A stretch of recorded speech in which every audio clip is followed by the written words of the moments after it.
Tak tahu nak masak apa untuk sahur atau berbuka? Dah boring sangat dah makan nasi. Hari ni menu kita bukan nasi ya. Kita buat kutia lakna yang panas-panas, kuah pekat penuh dengan sayur dan udang. Memang sangat sedap. Assalamualaikum and welcome back to Ramadan series with Adila. Satu hari satu resepi selama 30 hari Ramadan. Okey, cara-caranya macam ni. First kali kita goreng kutiau dulu. Panaskan sedikit minyak, tumis 2 ulas bawang putih sampai naik bau. Lepas tu masukkan 1 paket kuih tiaw. Tambah sedikit kicap.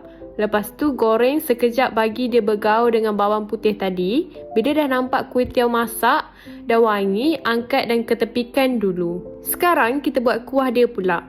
Tumis 3 ulas bawang putih sampai harum. Lepas tu masukkan udang. Goreng udang sampai separuh masak.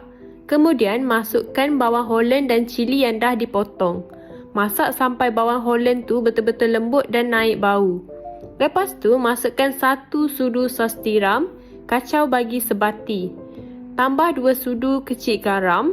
Kita letak garam lebih sikit sebab nanti sayur akan serap rasa masin tu, okey? Masukkan sedikit gula Melaka, kalau kat Kelantan kita panggil ni niseh.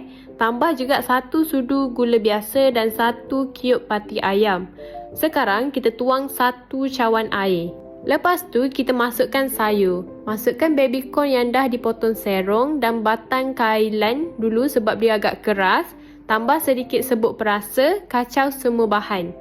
Kemudian masukkan carrot dan bunga kubis. Bila sayur dah mula lembut sikit, masukkan cendawan black fungus dan daun kailan. Kacau bahan bagi semua sebati. Sekarang kita tambah lagi 2 cawan air untuk buat kuah lakna. Perasakan lagi dengan sedikit garam dan seasoning. Boleh rasa dulu. Kalau dah cukup rasa tak perlu tambah garam dah. Masukkan air bancuhan tepung jagung. Air masukkan sikit saja sebab tak nak kuah terlalu pekat. Kacau sampai kuah jadi sedikit likat. Last sekali masukkan tomato yang dah dipotong. Biarkan kuah menggelegak sekejap. Kutia lakna kita dah siap. Sekarang boleh tuang kuah lakna panas-panas atas kuih tiaw yang kita goreng tadi. Serius sedap. Kuah dia penuh sayur, udang pun manis. Makan panas-panas memang sangat puas hati, okey? Kalau tengah fikir menu sahur atau berbuka, boleh cuba resipi kutia lakna ni. Memang simple tapi padu. Okey guys, jumpa lagi esok dalam Ramadan series with Adila.